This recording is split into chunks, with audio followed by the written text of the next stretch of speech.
Hello everyone, my name is Trevor, I go by TheMrTrails, welcome to the channel. This video here is going to be specifically for a Radiant Escalation guide. If you're looking for the update video that will be covering the entire 1.10.3 patch, then click the card in the top right or the description if you want to watch that after. I covered plenty of Radiant Escalation in that one already, but we're going to go more in depth in this video, including all of the amps, modifiers, and a guide to your talent tree. As well as at the end, I have some build suggestions for those of us who will just be starting Radiant Escalation as an endgame player, as well as those of you who may be a new player starting out a Radiant Escalation. Guys, this Radiant Escalation patch was quite a bit of work, so if you'd please be so kind as to drop a like on the video and subscribe to the channel if you haven't done so already. Do you watch my videos but you're not subscribed? Why the hell not? It's taken you longer to hesitate about subscribing than it would for you to just subscribe. And guys, as soon as the 1.10.3 patch is available to download, I'll be over on the Twitch doing a subathon, twitch.tv/TheMrTrails.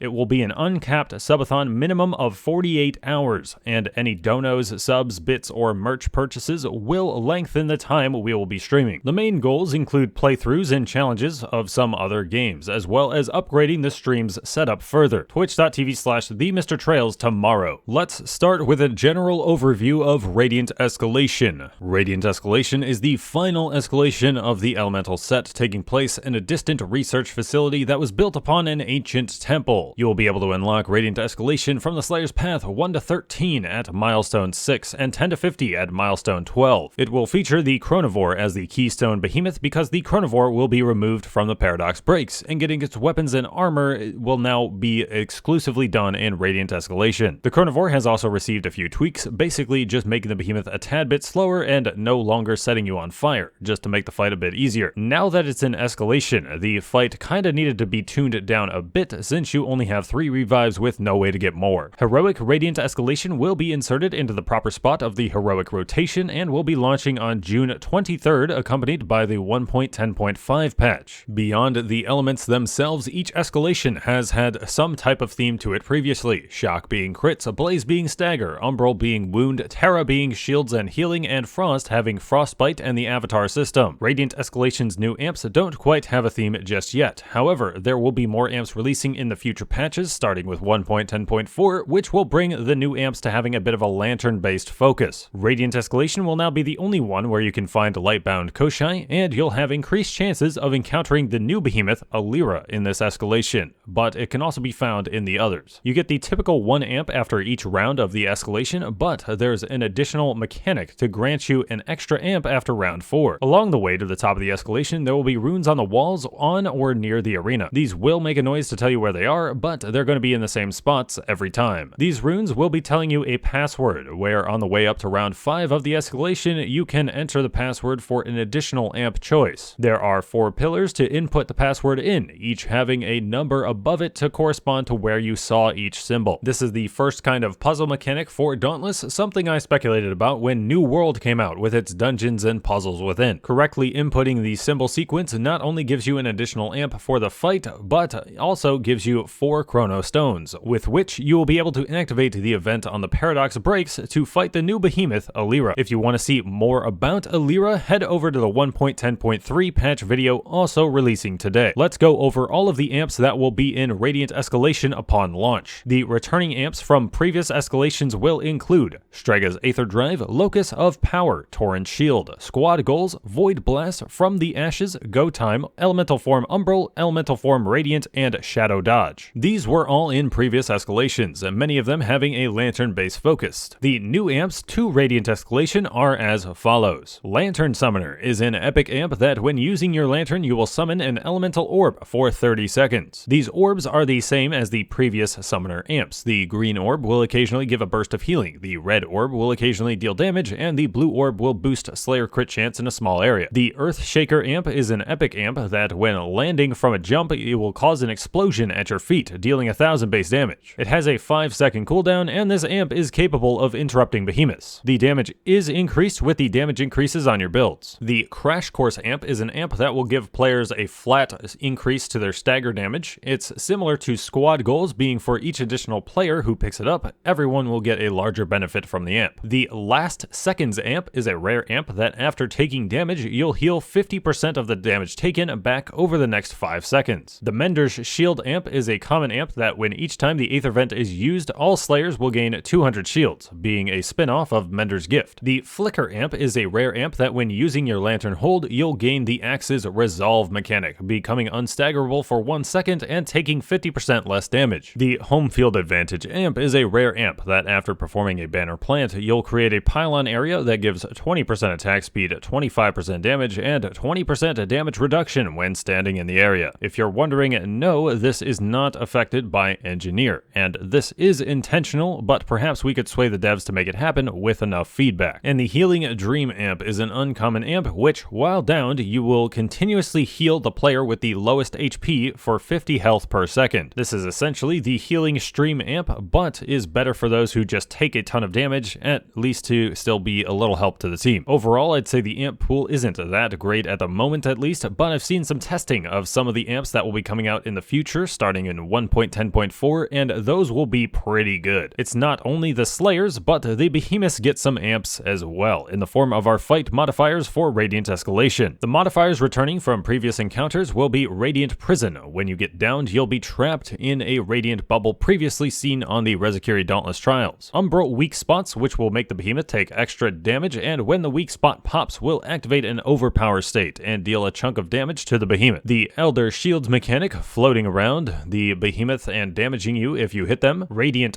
Mollusks, which will give you the blinded effect from stepping in it. The blinding effect itself has been changed to a grayscale filtering effect to be easier on the eyes instead of a flashbang. And the Desperation mod returns, causing Behemoths to only enrage below 50% HP, but once they do, it's permanent. Another somewhat returning modifier is Planar Voyage, but it's now quite a bit different and it's been changed in the 1.10.3 patch. Entering the Umbral Realm will give you the Resolved effect for the entire duration, making you unstaggerable and giving 50% damage reduction. And once there, for every 750 damage dealt, you'll build an Umbral stack, and when the Umbral Realm ends, the entire team gets a 10% damage buff for each stack. It's absolutely going to be broken when you get it in squads, assuming you don't kill the Behemoth before it is over. And Radiant Escalation will be launching with 5 new fight modifiers. 3 of them will be similar to the Primal Suppression pillars, but will have additional effects to them. For each pillar, there is an in-area effect as well as an out-of-area effect. Destroying the pillar will continuously activate the out-of-area effect until you rebuild the pillar, which will activate the in-area effect. The Bloodless Suppression modifier will be the Wound Suppression pillar, the in effect causing you to not be able to deal wound damage, and the out effect making you take damage continuously. And I'm not actually sure if this is intended, but you'll be able to deal wound damage even without having a source of it during the out effect. The Unbreakable Suppression pillar is for part damage. The in effect will not allow you to deal any part damage of any kind, and the out effect will mark Behemoth parts specifically and cause you to take damage if you do not hit those parts. And the Immortal Suppression pillar is going to be the modifier that you'll likely dread facing. The in effect will not allow you to heal from any source, and the out effect will not only cause you to deal reduced damage, but you will not be able to kill the Behemoth at all. During the out effect, once the Behemoth is at 25% health or less, any instance of damage will result in an immune hit, meaning the Behemoth will stay at its current health until the pillar is rebuilt to return to the in effect. The other 2 modifiers are arena specific, one being on round 2 and the other being on round 3. The Bismuth Eruptions modifier for round 2 will occasionally spawn bismuth crystals that will generate radiant shields. You can either destroy the shields, or after a short time they will self-destruct. And the Orrery Cannons modifier, always on round 3, will post some cannons around the arena, which when activating will summon multiple perfect strike shockwaves in front of itself. These shockwaves deal damage and can indeed interrupt Behemoths. There's also a singular one of these cannons on round 4, which I believe is a bug from the early testing. In addition to the amps that I've already mentioned, you'll also be able to unlock additional amps from Umbral, Terra, and Blaze escalations. These are available at the end of the Escalation talent tree. And speaking of that, let's go ahead and cover all of the talent selections that you can make. There are the usual 6 levels to the Escalation skill tree, each one being unlocked by unlocking a certain number of talents before it. The Radiant Escalation skill tree, like the Frost Escalation skill tree, is highly focused on passive upgrades, being abilities you'll have every time you set foot in the Escalation. Starting with level 1, we have 3 times Fleet Unlock to give you plus 2%, plus 3%, then plus 4% movement speed, and continue to add that movement speed bonus after each round, or up to 24% by round 5. Next is Executioner, which becomes a passive upgrade in this escalation, being 3%, 6%, then 9% damage when a behemoth is under 50% health on its tier 3 unlock. And the third talent here is a new one, Zai's Revolver. This new passive gives you a small explosion on every 6th weapon hit, and the explosion will deal 20%, 30%, or 40% of the damage of that 6th hit. This is really good and can give you a bonus 50, 100 plus DPS depending on the weapon and the build. The only bad side is there's a lot of screen effect bloating in Radiant Escalation, so it might just annoy you from time to time, particularly on repeaters. After 4 amp selections of level 1, level 2 unlocks. Starting off, level 2 is the Flask Thrower passive, which will make your flask heal all allies at a cost of 50% effectiveness. Good for if you do a lot of carrying. Next is Blind Fighting, which will give you an additional 20% damage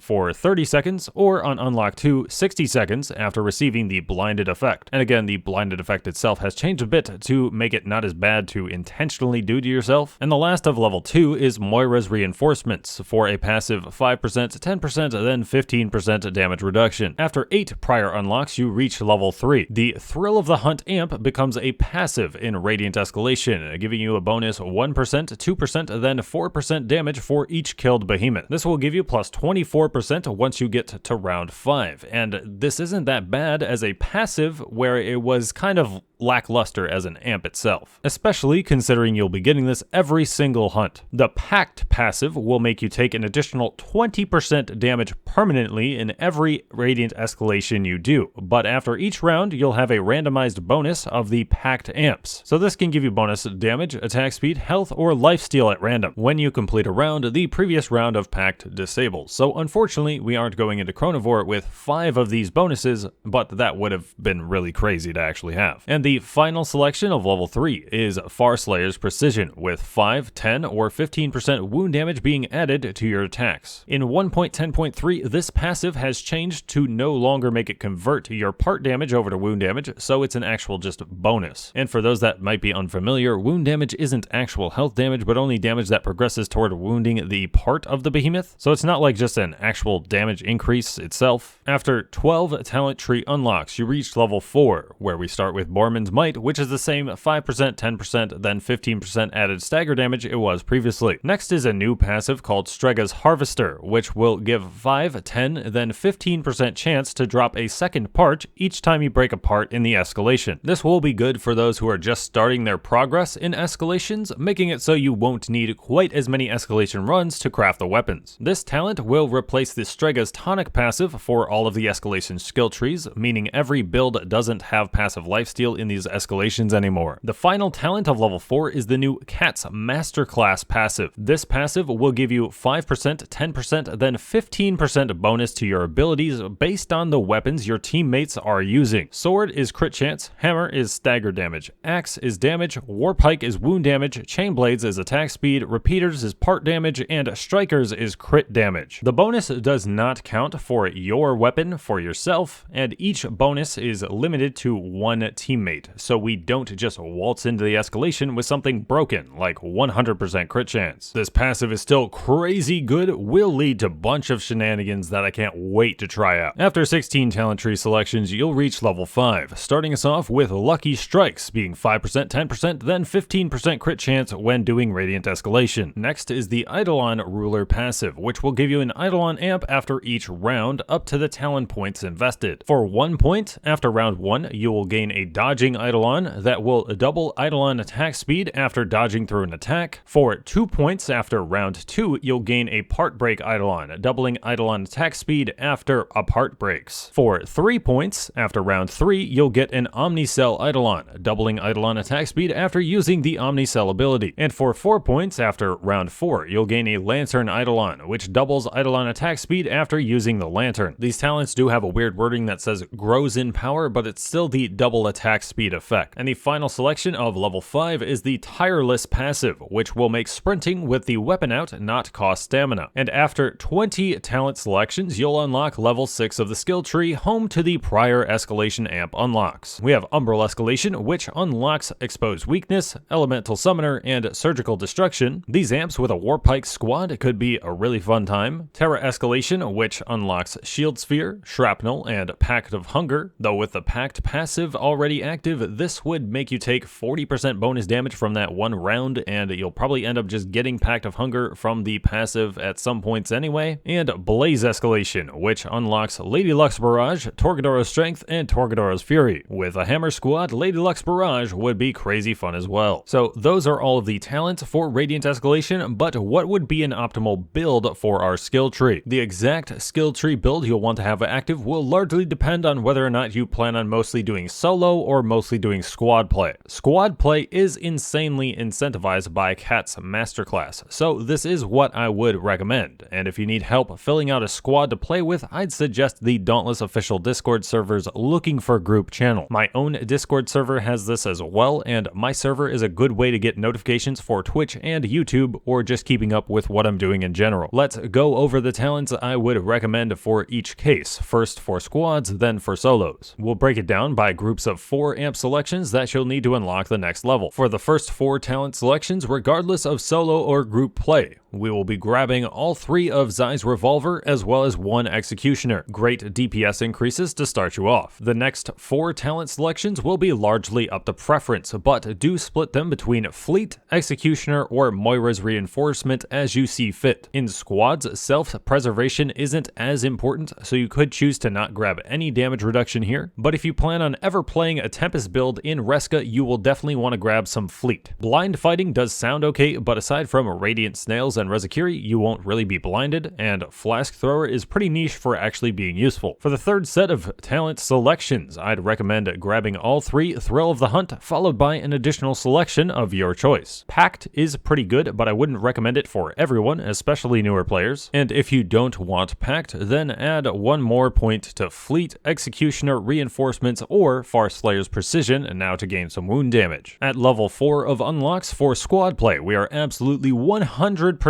going to grab Cat's Masterclass at all 3 levels. In squad play, this is easily the best thing in the talent tree. You'll have 1 point left over to throw into whatever you want. If you still don't have anything you need from the Chronivore yet, then Stregus Harvester here will be an alright point dump for extra part breaks, but if you're already done with all of the Chronivore gear, then throw the point into one of the previously mentioned point dumps, or now add it into Borman's Might for extra stagger damage. At level 5 of unlocks, we are going to grab all 3 levels of Lucky Strikes. This leaves us with 6 talent points left. I would recommend grabbing at least 2 of the Eidolon Ruler passive, but then you'll have 4 points to do what you want, but optimally you should grab all 4 Eidolon Rulers, and then you'll be left with 2 points to do whatever you want with. Invest further into the point dumps that you haven't invested in just yet, or you can opt for the Blaze Escalation amps for most weapons, or the Umbral Escalation amps if you're a Warpike main. In my own opinion, I would choose the Blaze amps and the Moira's Reinforcement passive level 1, since I would not have grabbed that